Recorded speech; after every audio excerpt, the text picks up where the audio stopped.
Allah ni bersalahan dengan apa-apa pun, tak ada apa yang serupa dengan dia.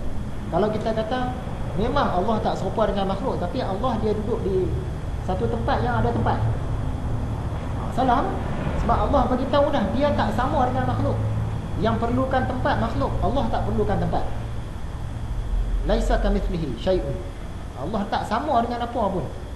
Jadi bila kita kata Allah ni bertempat, kita dah samakan dia dengan makhluk. Jadi kita sembah siapa sebenarnya? Kita dah sembah, tak tahu, Allah yang bercampur dengan makhluk. Jadi bahaya. Yang keenam, maksudnya orang ini sudah menyamakan Allah dengan makhluk. Jadi bila kita tengok enam ciri ni tadi, rasa-rasa bahaya ke tidak? Bahaya. Bukan kita nak kata semua yang berfaham Salafi Wahabi itu bahaya. Yang jenis yang macam ni, dan jenis yang macam ni ramai. Kita jarang-jarang online internet, kita mungkin tak terbaca. Ramai jenis yang macam ni. Jadi bahaya. Sebenarnya bahaya untuk i'tiqad, untuk akidah tu bahaya. Kita kena sembah Allah yang esa, yang tak campur dengan apa-apa dah. Mereka ni mengajar kita sembah Allah yang bercampur dengan arwah, Allah yang bercampur dengan tempat, Allah yang bercampur dengan langit. Jadi bahaya. Bila kacau akidah ni, dia akan kacau semua. Walaupun yang lain-lain tu kita rajin semayang, rajin apa pun, dia kacau. Jadi sekarang kita tahulah, bila disebut bahayanya kaum Salafi Wahabi ni, bukan semua. Mana yang bahaya lah, kita faham dah. Kalau sebelum ni mungkin kita dengar Syiah ni bahaya, Syiah bahaya, biarlah kat depan. Pluralisme ni bahaya. Plural ni macam mana? Dia kata agama semua sama, tak apalah, sebab kita tak tahu. Salafi Wahabi ni bahaya, biarlah, beza sikit-sikit je, tak kisah pun. Sekarang bila kita dah tahu, kita nampak bahaya. Jadi bila kita tak belajar, kita tak tahu satu-satu bahaya tu, kita anggap dia okey. Contohlah, kita bagi contoh pantai, tempat kita mandi, panjang pantai tu, tapi di hujung pantai sana tempat cantik juga. Orang kampung bagi tahu, situ jangan mandi, bahaya. Bahaya tak apa lah. Kawan kita kata, kalau bahaya kita kena buat pagar, jangan bagi orang masuk mandi situ. Kena letak papan tanda, kena letak pengawal ke, kena pesan kat orang kampung ke. Kita tahu tempat tu bahaya, jangan pergi dah lah, sudah. Kenapa kita kata macam tu? Sebab kita tak tahu apa bahaya dah. Tapi lepas tu orang kampung macam cerita, tempat tu bahaya. Sebab kita tanya, apa bahaya dia? Tempat tu bahaya sebab situ tempat naik ubur-ubur. Dia sekali naik ribu-ribu. Sekali naik ribu-ribu. Dan kat kita kalau kena sengat, satu pun rasa sengat dah sebelah tangan. Dengan pedih, dengan sakit dia ni, dia naik tu sekali ribu-ribu. Setakat hari ni siapa yang kena tu memang mati ya? Kata orang kampung tadi.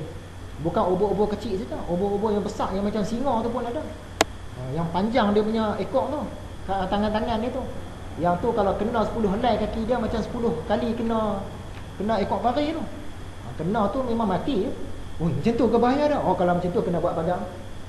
Kena buat pagar. Kita pula saran, kena buat pagar, kita kena buat papan tanda, kena pesan kat orang keliling tu. Nampak siapa masuk je, pesan, jangan mandi sini, bahaya. Kenapa tadi kita, keadaan kita, orang bagi kita sana bahaya, tak boleh mandi, tak apa, biarlah. Tapi sekarang dah berubah, kita naik semangat. Kena buat pagar, kena letak pengawal, kena buat papan tanda, sebab kita tahu bahaya. Sama dengan Syiah, Salafi, Wahabi, anti hadis semua ni. Bila kita tak tahu bahaya dia tu, tak apa, biarlah, belajar biarlah.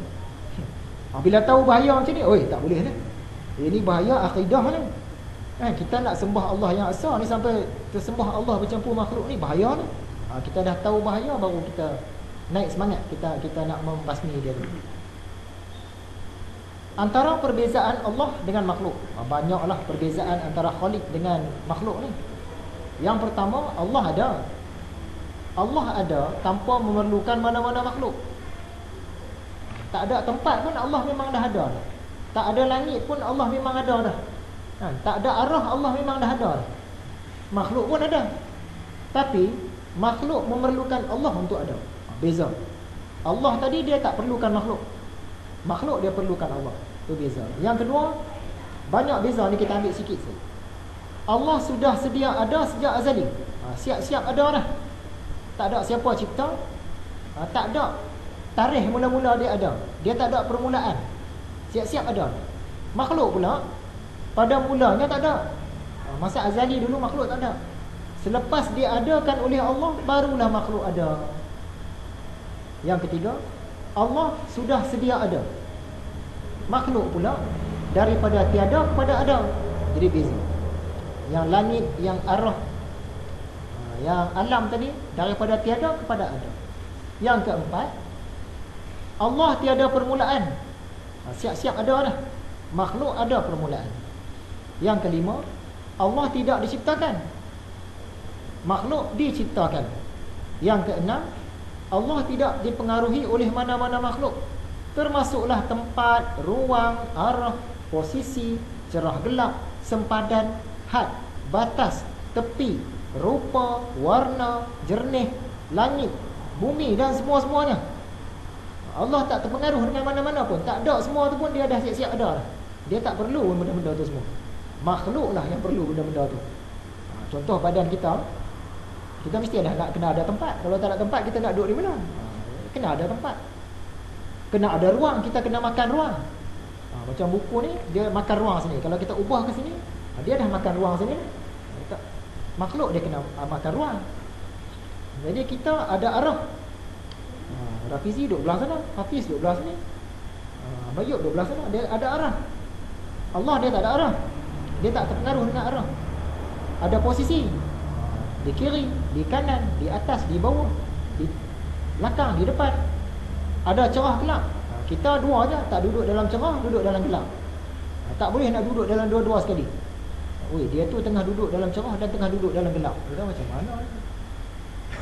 Makhluk juga, kita juga tak bebas daripada gerak atau diam. Mesti salah satu. Tak, dia tu tengah bergerak dan tengah diam. Ini mustahil. Dia mesti salah satu. Allah dia tak terpengaruh dengan sempadan. Kita ada tepi, ada had, ada batas, ada tepi. Kita ada rupa. Allah dia tak ada rupa. Kita ada warna. Kita jernih. Jernih ni macam angkasa lah. Langit, angkasa sana dia tak ada warna. Itu jernih. Langit, bumi dan semua-semua. Ni semua makhluk. Allah tidak pernah mengalami sebarang perubahan. Makhluk pula sentiasa berubah. Daripada muda ke tua, daripada kecil ke besar, daripada tak ada, berubah lah tu. Allah ni dia tak pernah berubah langsung. Ni beza. Macam dulu, kalau tuan-tuan masih ingat, saya buat pendedahan tentang orang yang mengaku dia tu pemuda Bani Tamim dari Lombok, Indonesia. Salah satu cerita dia tu, dia kata ada sesuatu masuk ke dalam dada dia. Bila ada sesuatu masuk ke dalam dada, kita tahu dah tentu bukan Tuhan. Sebab Tuhan tak terpengaruh dengan tempat. Masuk dalam dada, dan yang masuk dalam dada itu berkata-kata dengan dia. Dan yang berkata-kata itu adalah Allah. Maksud dia nak cerita Allah masuk dalam dada dia, Allah bercakap di dalam dada dia. Jadi yang masuk tu apa kita tak tahu. Jin ke apa kita tak tahu lah. Tapi dia kata itu Allah. Jadi naik semangat dia. Dia kata saya lah pemuda Bani Tamim, pembantu. Saya pemuda Bani Tamim, pembantu Imam Mahdi. Jadi dia ceritalah peristiwa-peristiwa gaib termasuklah Allah yang masuk dalam dada dia tu. Kita baca-baca tulisan tu tak dah tahu salah. Tahu tak payah baca panjang dah. Dia kata Allah masuk dalam dada dia, bercakap dalam dada dia. Dah tahu dah salah. Selesai. Tak payah nak baca panjang-panjang. Dia kata panas dalam badan dia. Bila sampai azan subuh, hilang, senyap benda tu. Kalau Allah dia tak senyap kan. Maksud dia entah setan apa tak tahu, senyap. Dia dengar orang azan dia takut senyap. Tapi dia kata yang tu Allah. Bila kita belajar ilmu tauhid, kita boleh saring. Ajaran-ajaran sesat ni dia cerita lain macam ni, kita ini tak boleh.